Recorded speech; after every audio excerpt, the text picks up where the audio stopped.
Welcome back, my darklings, to a place where shadows dance and fear takes hold. I hope you brought your courage, because tonight we journey into the heart of darkness, into the unsettling world of haunted fairgrounds. There's an unsettling energy that clings to these places, a residue of laughter and screams, joy and terror, all swirling together. And sometimes that energy manifests in ways that defy explanation. Tonight we explore 3 chilling encounters with unexplained lights in these forgotten places of amusement. Turn off the lights, turn up the volume, and prepare to be terrified. It began, as these stories often do, with a dare. A group of friends, young and invincible, decided to tempt fate by exploring the abandoned lakeside fairground. The Ferris wheel stood as a skeletal giant against the moonlit sky, its rusted carriages creaking in the wind. Cracked mirrors in the funhouse reflected distorted moonlight, and the air hung heavy with the scent of decay and damp earth. As they ventured deeper into the heart of the abandoned fairground, a strange glow flickered in the distance. A pulsating light, like a heartbeat, emanating from the ghost train tunnel. Looks like someone left the lights on, He joked, his voice echoing in the stillness. But beneath his bravado, a shiver of unease ran down his spine. The others exchanged uneasy glances, their laughter dying in their throats. The light beckoned them forward, an eerie siren song in the silence of the night. They cautiously approached the tunnel, their footsteps echoing on the cracked asphalt. The pulsating light grew brighter, casting grotesque shadows that danced and writhed around them. As they reached the entrance, a cold blast of air slammed into them, carrying with it the faint scent of popcorn and cotton candy, a ghostly echo of happier times. This is messed up, man. Let's just go. But Jake's curiosity had gotten the better of him. He pushed past her, his flashlight beam cutting through the darkness. Come on, scaredy cat. It's probably just some kids messing around. The tunnel yawned before them, a black maw swallowing the light and spitting back shadows. The air inside was thick and oppressive, thick with the weight of unseen eyes. The smell of popcorn and cotton candy intensified, mingled with something else, something metallic and cloying. The pulsating light seemed to pulse in sync with their quickening heartbeats, growing more intense with each step they took. And then they heard it, a low, guttural growl echoing from the depths of the tunnel. The growl turned into a shriek, a blood-curdling sound that tore through the silence and sent chills down their spines. A wave of primal fear washed over them, and they turned to run. But the light, that pulsating, hypnotic light, intensified, blinding them, disorienting them. They stumbled and fell, scrambling over each other in a desperate attempt to escape the nightmare unfolding around them. Jake, his bravado long gone, screamed for his friends, his voice cracking with terror. He scrambled to his feet, his flashlight beam dancing wildly in the darkness. And then he saw it, 2 points of light burning bright in the darkness ahead. 2 eyes filled with malevolence, staring back at him. A blood-curdling scream escaped his lips as the figure lunged, its form shifting and swirling in the darkness. Jake fell back, his flashlight tumbling from his grasp, plunging them into absolute darkness. The screams of his friends echoed in his ears, each one a nail hammered into the coffin of his sanity. He scrambled back, his hands scraping against the rough asphalt, his heart pounding in his chest. He didn't dare breathe, didn't dare move. He lay there in the darkness, paralyzed by fear, until the first rays of dawn pierced through the entrance of the tunnel. He stumbled out, his clothes torn, his face streaked with tears and dirt, his mind teetering on the edge of madness. He never saw his friends again. Old Man Withers had been the night watchman at the Grand Carnival for as long as anyone could remember. He was a fixture of the place, as much a part of the scenery as the faded carousel horses and the chipped Ferris wheel paint.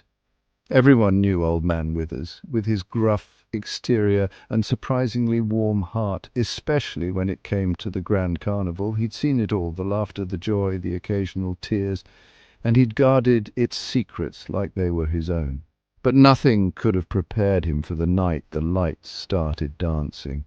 It was a Tuesday, if memory served him right. The slowest night of the week at the usually bustling fairground. The last of the carnival workers had clocked out hours ago, leaving old man Withers alone, with the echoes of laughter and the faint scent of popcorn lingering in the air. He was making his rounds, his trusty flashlight cutting through the darkness, when he first noticed it, a flicker of light near the Hall of Mirrors. He squinted, his weathered face creasing further, attributing it to the old wiring. The Grand Carnival had seen better days, its glory days long gone, replaced by a faded grandeur that whispered of forgotten dreams. But as he approached the Hall of Mirrors, the flicker intensified, transforming into a pulsating glow that emanated from within the boarded-up attraction.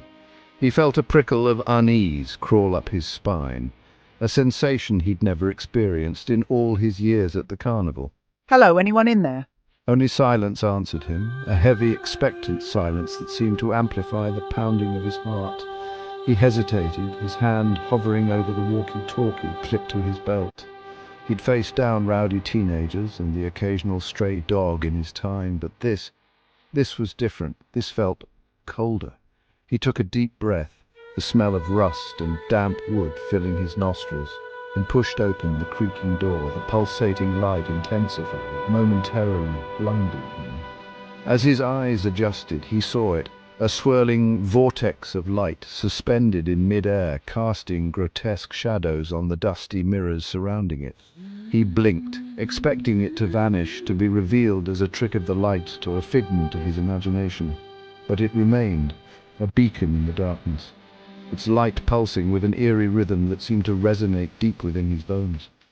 He took a cautious step forward, his boots crunching on the broken glass that littered the floor, and then he heard it, a faint melody, a waltz seemingly emanating from the light itself. It was a haunting melody, beautiful and melancholic, tugging at his heartstrings and sending shivers down his spine. He recognized the tune. It was the same waltz that used to play on the antique carousel outside. As he listened, mesmerized by the light and the music, he noticed figures beginning to take shape within the vortex. They were translucent, shimmering figures, their features blurry and indistinct, yet he could make out the shapes of waltzing couples, their movements fluid and graceful, their laughter echoing faintly around him.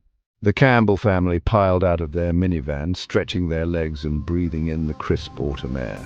It was their annual pilgrimage to the Starlight Festival, a tradition that stretched back generations. The festival, held at the sprawling county fairgrounds, promised a day of fun, laughter and memories in the making. 10-year-old Sophie, her eyes wide with excitement, tugged at her father's hand, eager to experience the rides, the games and the sugary treats that awaited. As dusk settled, the fairgrounds twinkled to life, thousands of lights illuminating the rides and attractions, transforming the familiar landscape into a magical wonderland. They rode the Ferris wheel, the world spread out beneath them like a twinkling tapestry. During a game of whack-a-mole, Sophie noticed a flicker of light from the abandoned Tunnel of Love ride. "Daddy, look," she exclaimed, pointing excitedly. "The Tunnel of Love is open." Her father, distracted by the game, chuckled and ruffled her hair. But Sophie, her curiosity piqued, couldn't resist taking a closer look. She excused herself and wandered towards the abandoned ride, drawn by the flickering light. Suddenly, a cold hand clamped down on her shoulder. It was her mother, her face pale with fear. "We're leaving," she said, her voice trembling slightly, "right now." Sophie glanced back, catching one last glimpse of the abandoned Tunnel of Love, its entrance bathed in an eerie, pulsating light. The next day, news spread through the town. The Starlight Festival had been cancelled. A fire had ripped through the abandoned Tunnel of Love ride, reducing it to ashes. The cause of the fire, undetermined. Fire? The laughter of children, the thrill of the rides, the sweet aroma of carnival treats were all twisted into something sinister and strange. Haunted fairgrounds stand as eerie monuments to joy and terror, where the echoes of laughter mingle with the whispers of fear.